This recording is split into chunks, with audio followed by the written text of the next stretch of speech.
and explode to death. Or a rock would fall on his head or something like that. Who would dare to violate Shabbat? Even the Goyim will keep Shabbat after they saw such incidents. You think anybody will dare to risk his life? Now when he starts his car on Shabbat and drives around and enjoy and he doesn't see any punishments is coming, this is the test. If he would get immediately punished, nobody would dare to violate any rules. It will not be any test. And God says, I'm testing you to see what's in your heart. Are you faithful to me or not? And if I get punished right away, I would dare to do any violations? People would freeze on Shabbat, will not move. Isaac, where are you? Don't talk, it's Shabbat, I cannot move. Why? I just saw what happened to the other two. Or if a person will do a mitzvah, a good deed, and get rewarded right away, then he will repeat it for the second time, get rewarded right away. Third time, he get rewarded right away. What would he do? You think he would go to work? All day he would stand by the tzedakah box, give charity one after the other. Why? It's an immediate profit. There's no test. It will eliminate the free choice completely. The idea is to have a free choice to do whatever you want and trust that God is not a liar. The Torah is divine in case you have any slice of a doubt that the Torah is the word of God, not the rabbis, God himself directly. And he gave it to us in front of millions of witnesses, as I said before. Please watch my film, Torah and Science. It's a 3-hour film. It's divided to 3 sessions of 1 hour approximately each. It's in my website, divineinformation.com. Please watch it. It will prove to you without any doubt that the written and the oral Torah is completely divine. Completely. And every word over there is the word of God. Now the question is, do you want to dedicate some of your time every day to do the right thing, or you want to destroy your soul forever? That's your choice. Nobody can do the job for you.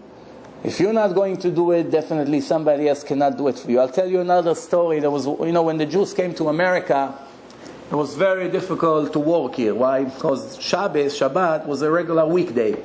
It wasn't a weekend like today in America. You have 2 days off. So people worked 6 days, and Sunday was the day off.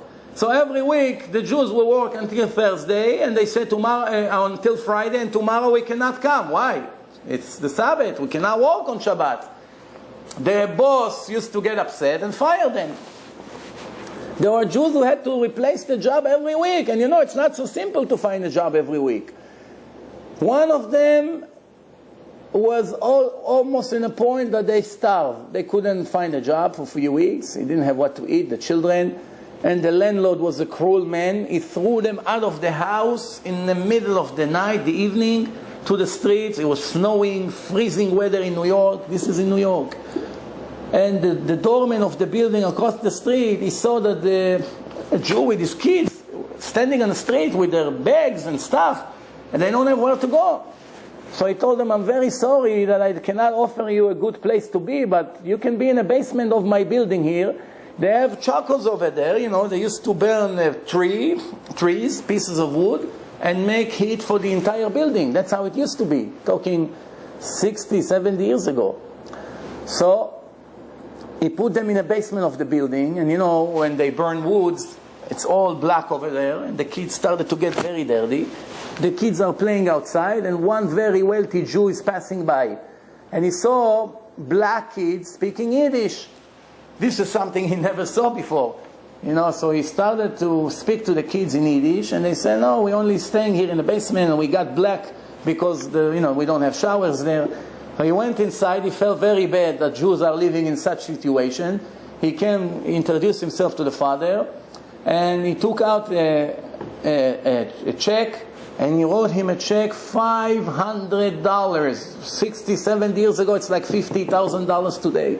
That's approximately how it was. For $500, you can almost buy an apartment somewhere. That's how much it was. A big amount. It was a very wealthy Jew. The rabbi asked him, excuse me that I'm asking you, do you keep the Sabbath? You observe the Sabbath? Or you violate Shabbat? The guy started to get nervous. He said, well, the truth is I used to, but not anymore. When I came to America, it wasn't possible for me to do it. So my businesses, I have to work. So the poor Jew, the rabbi, gave him back the check and said, I'm very sorry. I mean, the only reason I'm here right now is because I didn't want to work on Shabbat. I cannot accept money of a Jew that goes against God. Please, thank you very much. The wealthy Jew got offended and he's going back home. He tells the story to his wife, and his wife goes crazy. She starts to scream, to cry. He's right. When we came to America, you promised me only 3-4 Shabbatot you're not going to keep, and then we go back to keep Shabbat. But apparently it's been years already. If you're not coming to keep right now Shabbat with me, please give me a get. I want to get divorced. That's the story. Obviously he doesn't want to lose his wife. Plus, the poor Jew made a good impression on him for how much he's willing to sacrifice for the truth. He decided to keep Shabbat. He went back to that Jew and gave him back the check. He got him out of that basement with his family and put him in a normal place. And guess what? Each one of them had eventually a son that became the biggest rabbi in America. Obviously, we cannot tell the names because we don't want to speak Lashon Hara about the family that didn't keep Shabbat. But this is it's a pretty famous story.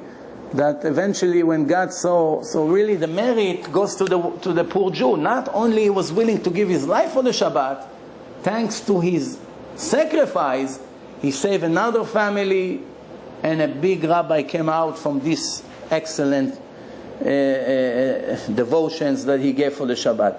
So just before we finished, a few last things to understand is that you have to understand one thing. I know some of us, they live very far away from the shul. And they say, you know, I want to show my children some Jewish education, some Jewish tradition. I live so far away from the shul. What do you think? That God is going to punish me by coming to shul with a car on Shabbat? My answer to those people is, first of all, you can move from your location near a kosher synagogue. And until you're going to do it, stay at home and pray at home. You're not ever allowed to start the car on Shabbat. It's better that a person will not pray once in his life than one time to start his car. Because this is the worst violation in the entire Torah. As I showed you before, it's even worse than a murder, and people don't realize it, and they don't accept it, because it's not logical to them. But we don't go by human logic, what we got used to. We go by what the Torah says. The punishment of Mechalel Shabbat is worse than the punishment of the murderer. A Jew that keeps Shabbat and murder people can be a part of the minyan, a part of the 10. But a very nice Jew that doesn't keep Shabbat, he doesn't dare to murder anyone or to steal or to do other things. But he doesn't keep Shabbat. He cannot be counted as one of the 10. Now I know you're asking, so how come some people calling non-religious Jews to be a part of the minyan because they only have 9 and they need the 10th one? The answer is some of them don't know the laws. They never read Shulchan Aruch, believe it or not. And some of them knows the law, but they count on the fact that those Jews grew up like Goyim. It's like a Jewish baby that was kidnapped by the Gentiles, and he grew up like a Goy, and it's not really his fault that he doesn't keep Shabbat, because he doesn't really know what it is.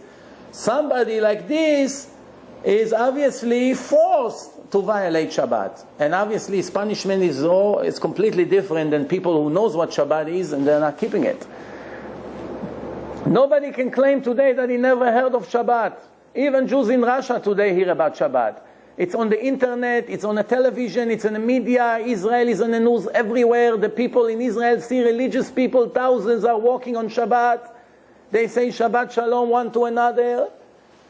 There are so many DVDs and lectures everywhere in every street of Israel every week. In New York the same. I just been in Miami last week. Even in Miami there's already many synagogues. In Las Vegas there's synagogues. I've been almost in every state in America. Almost everywhere you have a Jewish community. People just don't want to come and find out. They don't want to come to learn. They block their eyes and their ears. Somebody like this, everything he does will count as purposely. It's not accidentally, because we always had the books right across the street to come and learn.